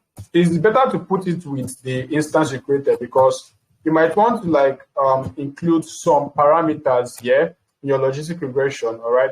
So you might want to include some parameters here. So depending on what it is, you can, let's say, you can say max theta, and then you can say like 500. So you can just define your logistic regression, which is, this is your, let me just say, creating our base estimator for other boost. All right. So this is the base estimator, and then we can now put it here. So you can use anyone. You can use SVM. You can use whatever you want to use, and then just make sure that this estimator you include it here. Okay. So you can use decision tree as well. So once you do that, you can now also add number of estimators. So number of estimators here, by default is 50. So you can choose whatever number. So the number of estimator corresponds to how many logistic regression models do you want to build. So I can come and say number of estimators. Let's say I want to use 100 of them. All right. So that is how you create your okay. That's how you create your other boost instance here. All right. So you can now, if you have your data set, you can just come and see other.fit and then xtrain, and you say y train. So once you run it, it's going to give you that stuff, telling you all the details of your particular model and all of that. So it follows the same process as the previous ones that we've been doing, right? This is for other boosts, right? So for gradient boost, it doesn't use a base estimate, or it uses decision tree by default. So you can just come here and say gradient boost, right? So gradient boost classifier. I can also say grad boost. So for gradient boost, you can have you can see that the estimator, number of estimator is here, but they don't give you the option to choose any estimator, because the default estimator is your decision tree. All right, so it uses decision tree as the default estimate. So you can just read up the other parameter here. So you can see all the decision tree stuff that we have here, sample leaves and all of that. So it's essential that you understand decision trees well enough to use some of these ensemble learning algorithms. All right, so you can just from here just include your parameters and all of that. So tomorrow class, we're going to be looking at hyperparameter tuning, right? So that's what we're going to focus on, all these parameters that we are looking at, right? Not all of them, basically, just some of them. So we're going to look at some of them and how we can tune them and some techniques to select the best hyperparameter. But for this class, I'm just showing you how to implement the algorithms and what the algorithm is all about and how they work. So that's for other boost and gradient boost. Now for the Oga Patapata of all of them, SG boost. So SG boost is so good that sklearn can carry it. They have to create a separate library for SG boost. All right, I'm just joking. Anyways, but SG boost is not in sklearn, right? You can't import SG boost from sklearn. You have to install it separately. Okay, and SG boost is basically like, it's gradient boosting on steroids, right? So if you understand what something on steroids means, you would like you understand what I'm saying. So when you have something and you give that in steroids, so the activity or the high how like active that particular thing will be multiplied tenfold. So that is what SG boost algorithm is, and that is basically how it works. So it stands for extreme gradient boosting. I've explained it already and all of that. So there are some things that are just included in SG boost that makes it very good, right? So it's one of the most popular tool in data science competitions. So it is used a lot in competitions, and it has won so many competitions, right? So you can practice it and see how well it performs.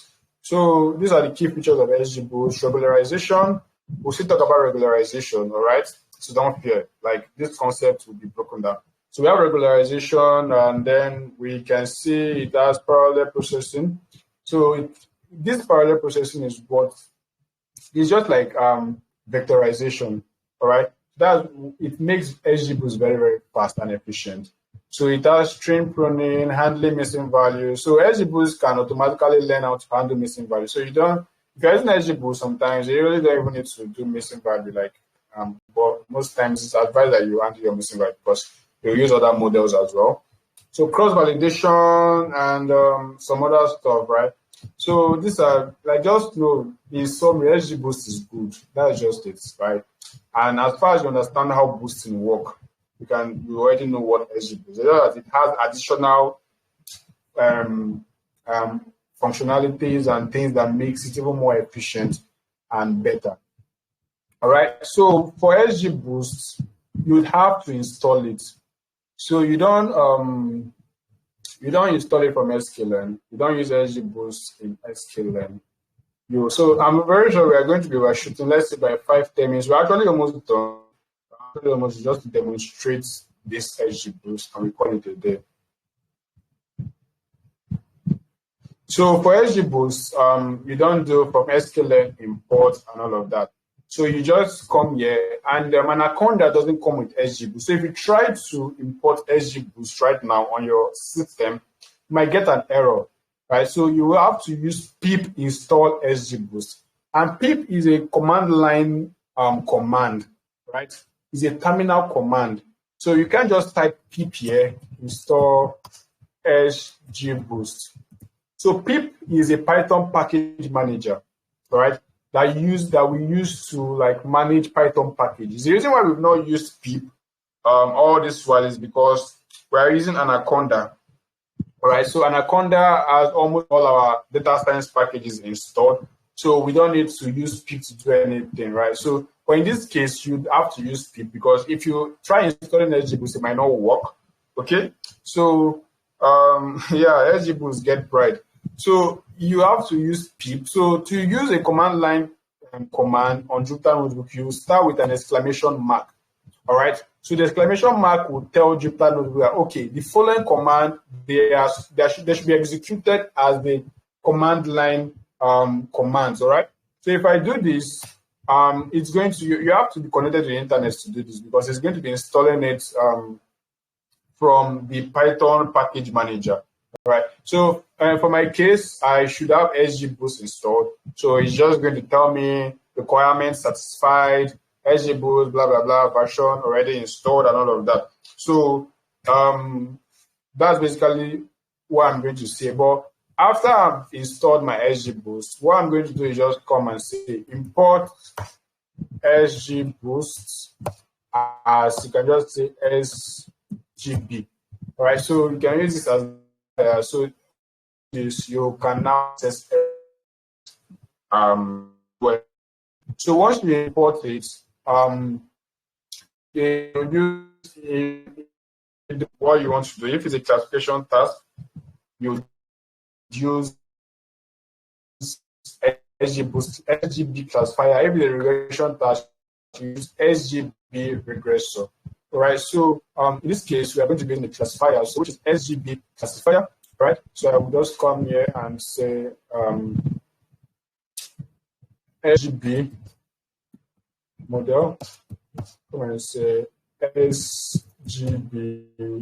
Or I can just come here and say from XGBoost import SGB class. All right. So why this thing is still running to now. Anyway, so this is how you do it. So you come here and just put your SGB classifier, and then you're good to go. So you can follow along. You can just follow the same process you've been following all along, right? If I have this installed, I should have been able to see the parameters and all of that. So that's how you work with XGBoost, right? So it has some parameters you would have to like include here. So when we look at hyperparameter tuning tomorrow, we're going to look at some of these things. Just know that data science is very broad and interesting. Very, very broad. So all these things we've talked about so far, they are just traditional ML algorithms. When you go you dive into the deeper and more advanced stuff, You're not going to be saying neural networks and some algorithms in neural networks, deep learning and all of that. So it's very, very interesting. Trust me. So there are a whole lot more to learn, and there are a whole lot more stuff to do. So once you can set up your SGB, then you can now like just do your fit. It still follows the same conventional .fit, .predict as you have in sklearn, right? So the people that built it ensure that we have that consistency. All right, so you can do the remaining stuff here and just have your model built with SGBoost. So that's actually it for Ensemble learning, right? I believe with these few words of mine, I've been able to show you how Ensemble learning work under the hood, the types of Ensemble learning, and a whole lot of other things. So yeah, SGBoost is not really a small library. Like, it will take time as well. So you can see now that, okay, I think I downloaded it, right? Because I don't know why, if it cleared or something. So you can see now that I've downloaded SGBoost, all right? So we have it's about 150 MB, as you can see here. So, but I think it kind of updated. Okay, it updated the version because I had this version before. That was why I downloaded it. Okay, so I already had it, but a lower version. So that's what you're going to have. You're going to have to download it into your Python environment, and then you can now use it. If I come here and I run it, it should work. And I come here and I do this, you see that everything comes alive, right? So you can have a lot of stuff. The thing is just that you just go through it. You can see a number of estimators. We have max there. The thing is, like, sklearn does a better job in documenting their parameters, right? So SGBoost is separate people that created it. So their documentation is not as detailed, but it's still good enough for you to understand what's happening, right? So it uses tree as the base estimator. So you have no option to choose any other base estimator. So, but you can choose the number of estimators that you want to choose. All right. So there are a lot of stuff here that you can do. So that's basically, we're going to stop here today and continue tomorrow by God's grace. We're looking at hyperparameter tuning and how to tune your hyperparameter to give you the best performance for your model. All right. So yeah, we are drawing the curtain at this point, and I'm going to be taking in questions. So thank you for your time, and taking in questions. So if you have any question, please indicate.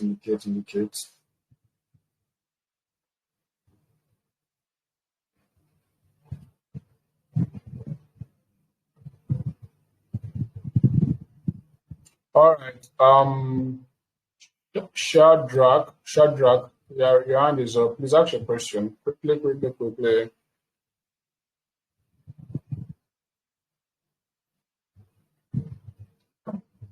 Ask your question, please. Shadrach Adisa. You're on mute now. All right, let me go to the next person. Enable permissions for Telegram. Good afternoon, sir. Yeah, good evening. Oh, good evening. Sorry, my bad. Actually, I wanted to ask a question. Is it possible to combine boosting techniques or something like that? Is it possible to combine them?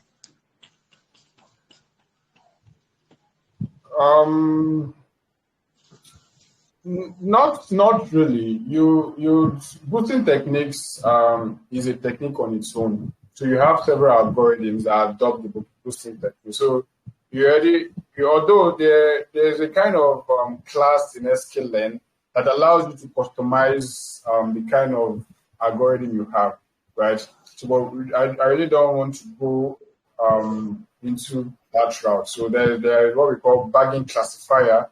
So you just have that particular class and then start initializing and setting up everything. But these are the algorithms that you have that adopt this particular technique. So combining these boosting techniques, you, you can't actually combine them as they are, like the algorithms are there. You can only customize a particular algorithm if you want to actually be flexible with boosting techniques. So in that sense, in the sense that you are asking, no, you can't actually combine it.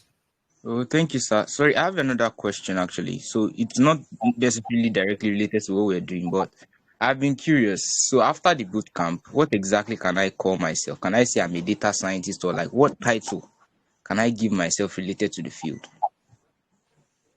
All right. Um, so at this point, what do you feel like? Do you feel like you're a data scientist?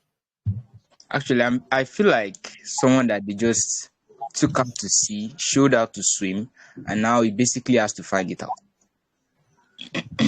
Okay, what I would say is that after your, if you can comfortably do your project, and there's this confidence that you have inside of you that you can't really explain. All right. Once you have that confidence that yes, you've attained a level of proficiency in this particular field, then you can go ahead and call yourself a data scientist, right? You don't need to have all the experience in the world. As far as you have that confidence that you can do these things, you can do the things that a data scientist can do. Not necessarily all the things, but the fundamentals, right? You're a data scientist, right? There's really nothing more to it. That's just how it is. So once you are capable so once you do your project yourself and you are confident enough, you're a data scientist. There's really nothing more to it. So just take it up from there and work in that and work in what you already are. That is a data scientist. So you grow in it. You don't expect to continue learning till I don't know. So you start from somewhere. Yes, you're a data scientist now. Start from there and then continue working in that particular in what you believe. All right. I don't know if that answers your question. So you can actually call yourself a data scientist. Oh, thank you very much, sir. That will be all for now. All right, so I'm going to be calling on Gabriel. Gabriel, your hand is up. Please ask your question.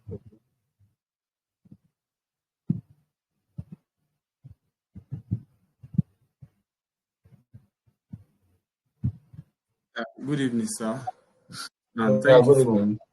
the class. I really appreciate.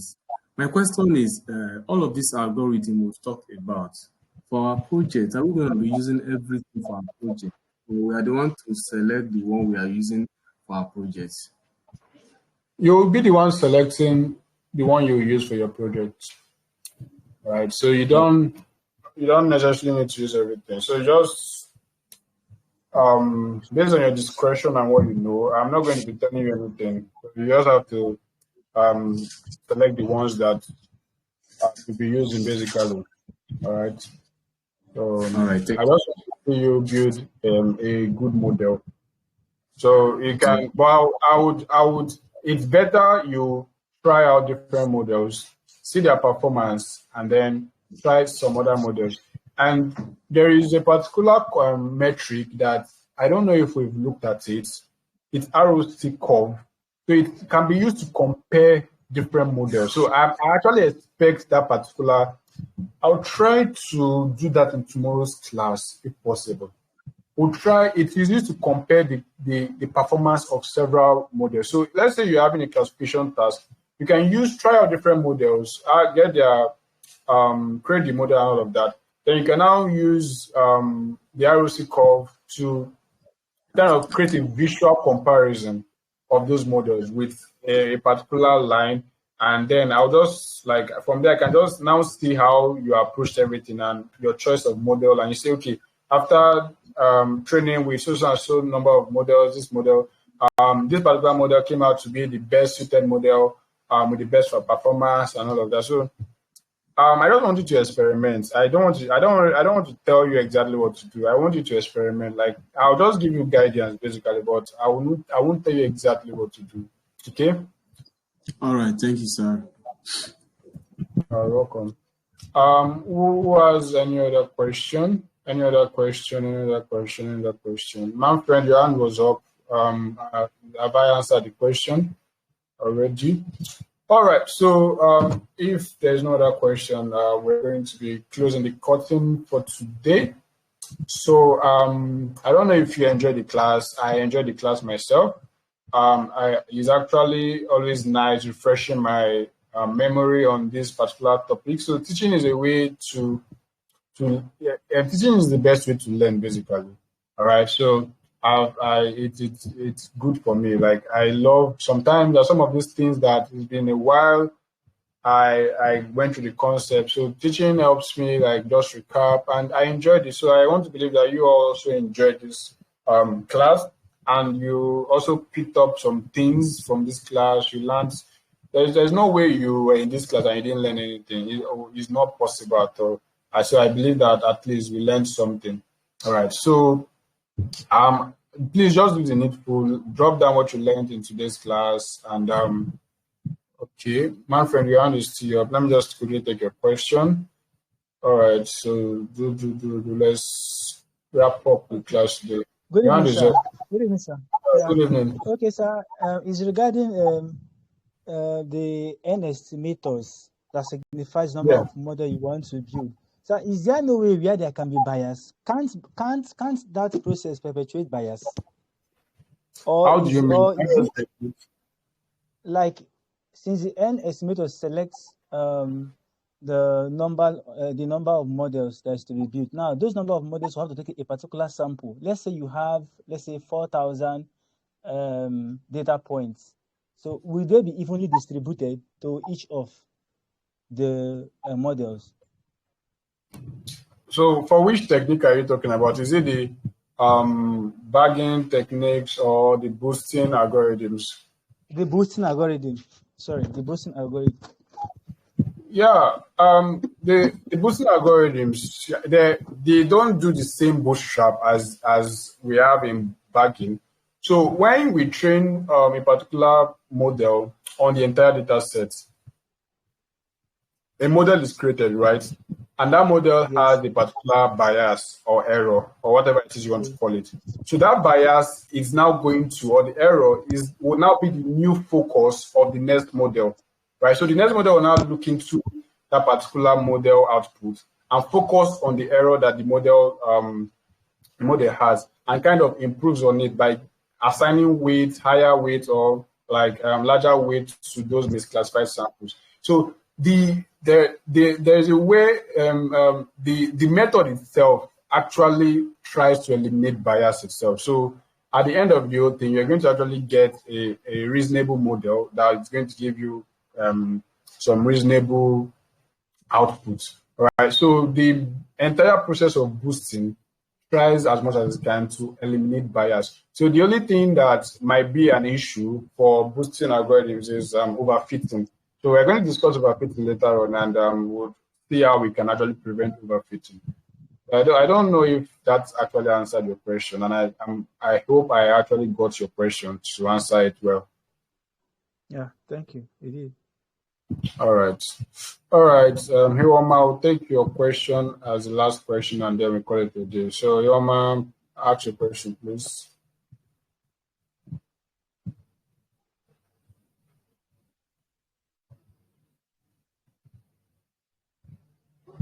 Hiwama, you raised your hand. Okay, so we're going to just... Hello, are you there? Yes, sir. Can you hear me? Yeah, I can hear you. Please go on with your question. Okay, the overfitting you're talking about, sorry to ask, is it like you building a model and your accuracy, precision is something like showing like 100% or 99%? Yeah, that's like a sign of overfitting, right? Overfitting is when your model learns too much, right? So we're going to talk about it well enough, like in the class. So, but that is actually a sign of overfitting. So when your model knows too much. Okay, that simply means if you are getting something like that, it means there's a problem somewhere. Not necessarily all the time, all right? So obviously you are aiming to get the best accuracy or whatever metric you're using. But when you have high accuracy, there's some things you will check that will tell you that this high accuracy is not, this high metric basically is not really a reliable metric, right? That it basically shows you that your model is overfitting. So there are some things you are going to check that will tell you that this particular high metric is because of overfitting. But there are some cases where you have high metric and your model is not overfitting. It's basically showing that your model is very, very good. Okay, so don't worry, we have a class on that, so you would understand exactly how overfitting is and how we can identify overfitting. Okay, no problem, sir. Thank you. All right, so thank you very much, everyone. Please do have a splendid night and enjoy the rest of your weekend. Try to drop the lessons. I don't know why we reduced that. Like I can barely count the number of persons that do drop their learning points on the group. It's actually quite discouraging. I won't even lie. So, but let's just try, no matter how late, to drop what we learned in each class. So I believe we learned a lot in today's class. So try to drop them, and see you in tomorrow's class. So I've dropped the material for tomorrow's class, so you can go over it and just study ahead of the class. So thank you very much, and good night.